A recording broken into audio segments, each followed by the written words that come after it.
আজকে ভিডিওতে আমরা শিখব কিভাবে মাত্র 4টি ধাপে সঠিক সার প্রয়োগ করে প্রতিটি পেঁপে গাছে পাবেন 100 থেকে 120 কেজি ফলন। আর পাশাপাশি জানব কেন গাছের পাতা কুঁকড়ে যায় এবং তার সহজ সমাধান। এটাই হতে পারে আপনার বাগানের গেম চেঞ্জার ভিডিও, তাই স্কিপ না করে একদম শেষ পর্যন্ত দেখুন। চাষ হোক বিজ্ঞানসম্মত, ফলন হোক 10 গুণ বেশি। পেঁপে গাছে অধিক ফলনের জন্য সঠিক সময়ে ও পরিমাণে সার দেওয়া অত্যন্ত জরুরি। পেঁপে চারা লাগানোর আগেই নিতে হবে সঠিক প্রস্তুতি। চারা রোপণের অন্তত 10 থেকে 15 দিন আগে প্রতিটি গর্তে দিতে হবে টিএসপি বা ডিএপি 100 গ্রাম, যা মূল গঠনে সাহায্য করে। জিপসাম 25 থেকে 30 গ্রাম, মাটির গঠন ঠিক রাখে। ম্যাগনেসিয়াম 20 গ্রাম, পাতার সবুজ ভাব বাড়ায়। জিঙ্ক 5 থেকে 10 গ্রাম, ফল ফাটার সমস্যা কমায়। এটি অবশ্যই আলাদা করে মেশাতে হবে। বোরন 5 থেকে 10 গ্রাম, ফুল থেকে ফল আসতে সাহায্য করে।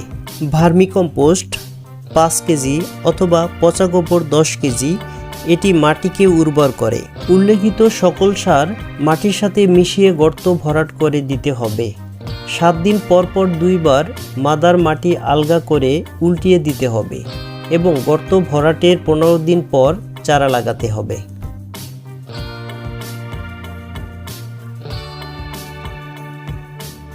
চারা রোপণের পর সার ব্যবস্থাপনা। চারা রোপণের পর গাছের বয়স বাড়ার সঙ্গে সঙ্গে সার প্রয়োগ করতে হবে 4 ধাপে, একদম নিয়ম মেনে। প্রথম ডোজ 30 থেকে 35 দিন পর। সার প্রয়োগের পূর্বে গাছের গোড়া থেকে আগাছা মুক্ত করে নিতে হবে এবং মাটি আলগা করে নিতে হবে।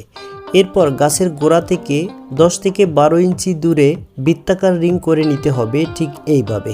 এরপর এই রিংয়ের মধ্যে ভার্মিকম্পোস্ট 500 গ্রাম, টিএসপি 50 গ্রাম, ইউরিয়া 50 গ্রাম, এমওপি 50 গ্রাম, থিওবিট 20 গ্রাম গাছের গোড়া থেকে 10 থেকে 12 ইঞ্চি দূরে বৃত্তাকার রিংয়ের মধ্যে ছিটিয়ে দিতে হবে।